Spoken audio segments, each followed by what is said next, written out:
शिवाभ्याम नमः। हमारे पास इस समय श्रावणी पर्व के विषय में अर्थात रक्षाबंधन के विषय में बहुत सारे प्रश्न आ रहे हैं। ये विवादित विषय बना दिया गया है। तो सर्वप्रथम तो मैं इस श्रावणी कब है इस विषय में निर्णय करना है। बुधवार को है 30 तारीख को अथवा बृहस्पतिवार 31 तारीख को है। इस विषय में हम चर्चा करेंगे। और एक प्रश्न और भी आया है कि हरिओम तिवारी ने पूछा है कि लहसुन जो होता है उसमें औषधीय गुण होते हैं, गैस आदि कई रोगों की दवा है, ऐसा आयुर्वेद में कहा गया है। आयु बढ़ाने वाले जो ग्रंथ हैं उनमें कहा गया है। और धर्मशास्त्र में इनको निषेध किया गया है कि लहसुन नहीं खाना चाहिए, दोष होता है। तो दोनों का ऐसा क्यों कहा गया, इसका क्या मतलब है, मैंने पूछा, इस पर मार्गदर्शन करें। तो मैं इन्हीं दो विषयों पर बताना चाहता हूँ। सर्वप्रथम तो श्रावणी। अब श्रावणी के विषय में जो विवादित हुआ है, क्योंकि बुधवार चतुर्दशी 30 तारीख को कुछ लोग मान रहे हैं, लेकिन उस दिन संभव नहीं है, क्योंकि 10:15 बजे तक 30 तारीख बुधवार को 10:15 बजे तक चतुर्दशी है और उसके बाद जो है पूर्णिमा लग रही है। और पूर्णिमा के साथ मृत्यलोक की भद्रा है। मृत्यलोक की भद्रा होने के नाते वो भद्रा में, और भद्रा रात में 9 बजे तक है। भद्रा में श्रावणी नहीं करना चाहिए, बहुत बड़ा निषेध है। कहा गया है कि भद्रायाम द्वे न कर्तव्ये श्रावणी फाल्गुनी तथा श्रावणी नृपतिम हंति ग्रामम दहत फाल्गुनी। श्रावणी जो है, अगर कोई जो कि अगर श्रावणी पर्व, श्रावणी कर्म जो है वो अगर भद्रा में किया जाता है तो राजाओं का विनाश होता है, राजाओं का विनाश होता है। तो और अगर फाल्गुनी मतलब होता है होलिका दहन, अगर वो भद्रा में होता है तो गांव जल जाता है, गांव का नाश होता है। इसलिए भद्रा में सर्वथा रक्षाबंधन और ये श्रावणी कर्म स्नान निषिद्ध है, नहीं करना चाहिए। और दूसरी बात ये भी कहा गया है कि पौर्णमासी जो उदय काल में हो वही स्नान के लिए उत्तम मानी जाती है। और वो श्रावण का अंतिम दिन भी माना जाएगा। तो अंतिम दिन 31 तारीख बृहस्पतिवार को है, और वही तो उस दिन क्या है, 9:45 बजे, पौने 8 बजे तक वहाँ पर पूर्णिमा है। 9:45 बजे तक पूर्णिमा है 31 तारीख को। तो वही उत्तम है, क्योंकि वो पूरा दिन मानी जाएगी, षष्ठ घटी मानी जाएगी, पूरा दिन रात मानी जाएगी वही। क्योंकि ऐसा हमारे लगभग सभी ग्रंथों में बताया गया है कि प्रवोतवास स्नानादो घटिकई कापि या भवेत उदय सात फिर ग्राह्या विपरीता तो पैतृके। चाहे व्रत करना हो, व्रत का मतलब ये भी होता है कि इससे कोई नियम निषेधात्मक व्रत हो कि ये चीज़ हम नहीं खाएंगे, कोई नियम बनाना हो कि और आज हम ये चीज़ नहीं खाएंगे, या हम वर्ष भर ये चीज़ नहीं खाएंगे, या सदैव नहीं खाएंगे, अथवा आज मैं इसी को खा करके मैं व्रत करूँगा, जल पीकर दूध पी करके। एक दो प्रकार की इस प्रकार व्रत होते हैं, निषेधात्मक एक ग्रहणात्मक। तो व्रत हो या कोई उपवास करना हो, स्नान आदि के लिए, ये स्नान आदि कर्म तो जो श्रावणी स्नान है, ये जो है अगर घटिकई काफी, एक घटी भी अगर ब्रह्म मुहूर्त प्रातःकाल हो जाए सूर्योदय के बाद, एक घटी भी अगर सूर्योदय के बाद हो जाए तो वही ग्राह्य होती। उदय सात फिर ग्राह्या, तो वही। और विपरीता तो पैतृके, और पितृकाल में विपरीत होता है। उदय जो जिस तिथि जिस समय होती वही मानी जाती है। इसका विधान बताया गया है, स्कंद पुराण में बातें बताई गई हैं। और दूसरा ये भी बताया गया है कि चतुर्दशी के द्वारा इसमें पूर्णिमा जो है दूषित हो रही है। ऐसा कहा गया है कि अगर भूतेष्टादश नाड़ी, फिर अगर 18 नाड़ी तक अगर चतुर्दशी है, इससे ज़्यादा नहीं, इतनी तक है, तो जो है इसके अंदर तो पूर्णिमा को दूषित कर देती है, पूर्णिमा दूषित भी है। इसी प्रकार से ये बुधवार को 30 तारीख को ना तो श्रावणी हो सकती है और ना तो रक्षाबंधन है।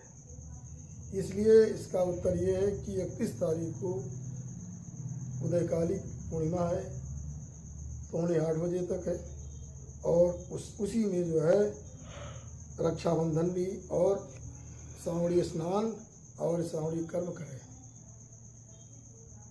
और उसमें मान लिया कि 7:45 तक विशेष है, लेकिन पूरा दिन भर रक्षाबंधन कर सकते हैं, कोई प्रकार कोई समस्या नहीं उसमें। ये मैं निर्णय करना चाहता हूँ।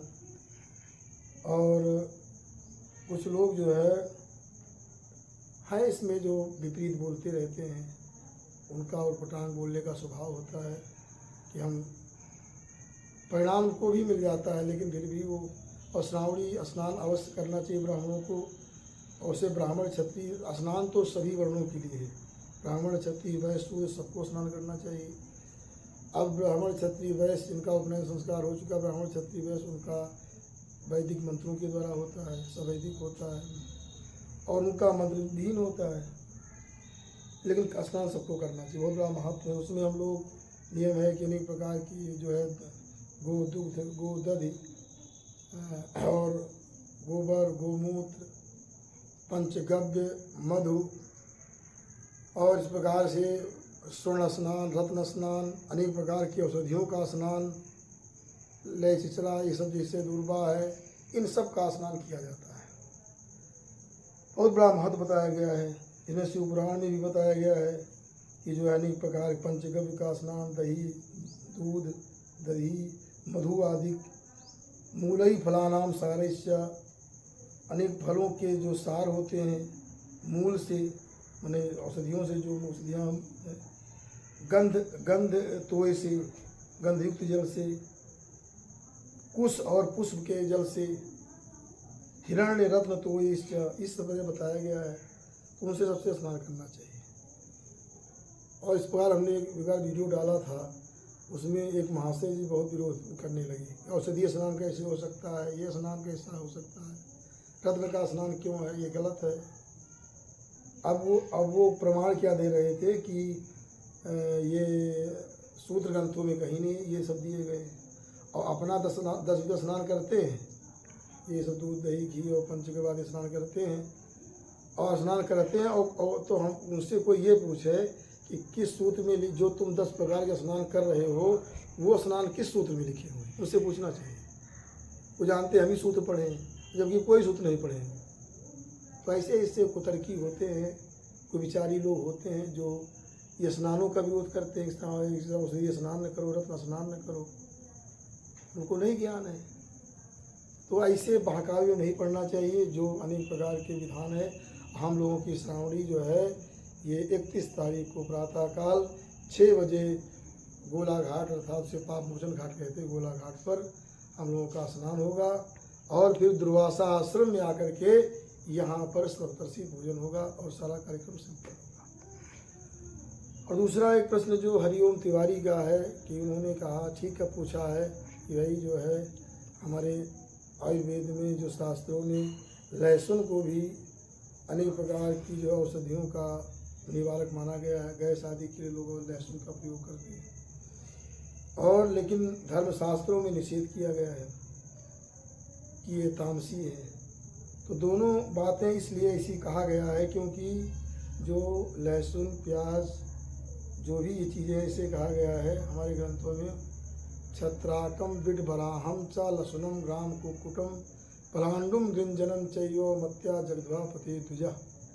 छत्राक माने ये जो कहते हैं इसको मशरूम, और विडबराहम माने जो कुत्ता, जो ये बरा माने सुअर, मल खाने वाला सूकर, लहसुनम लहसुन, गांव का मुर्गे का मांस, पलांडु मने प्याज, गंजन मने गाजर, ये समान तमोगुणी होते हैं और इसमें इतने तामसी माने गए। बहुत इनको भूल से खाने पर प्रायश्चित करे, जानबूझकर खाए तो पाप का प्रायश्चित भी नहीं होता, बहुत बड़ा।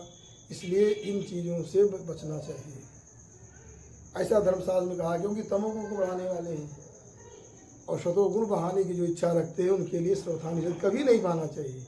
आजकल धर्माचार्य अपने शिष्यों को प्रसन्न करने के लिए कहेंगे नहीं, व्रत में ना खाइए, बाकी खाइए, ऐसी बात नहीं। यथासंभव इसका त्याग करना चाहिए। अब ये बात आई तो अब ये है कि भाई चौथे वर्ण के लिए रोक है नहीं, उसमें बताया गया इसमें गुण, तो चौथे वर्ण के लोग जो हैं लहसुन का प्रयोग करें, रोग का नाश करें, लेकिन ब्राह्मण के लिए तो कदापि उचित नहीं होगा। और दूसरी बात, मान लिया कि कोई ऐसा रोग हो जो बिना लहसुन के नहीं दूर हो सकता है, तो उसको सीमित रूप में कुछ दिन के लिए आप ले सकते हैं, उसके बाद उसका प्रायश्चित करें उस पाप का और उसका सर्वथा के लिए त्याग करें। बहुत सारी औषधियाँ होती का क्यों लहसुन है, लहसुन तो ये चौथे वर्ण के लिए हैं, जो द्विजाति लोग हैं उनके लिए लहसुन का सर्वथा निषेध है। लेकिन मैं ये बताना चाहता हूँ, अगर कोई ऐसा रोग हो जो न दूर हो रहा उसके बिना, तो ये नहीं कि अपना प्राण त्याग कर दे, तो उसको उतने दिन तक सीमित रूप में उसको ले लेने के बाद तो उसका त्याग कर दे सर्वथा के लिए, उसका उस पाप का प्रायश्चित करे। इस प्रकार से मैं ये समाधान कर रहा हूँ। इन्हीं शब्दों के साथ वाणी को विराम। असतो माँ सदगमय, तमसो माँ ज्योतिर्गमय, मृत्योर्मा मृतंगमय। ओम शांति शांति शांति।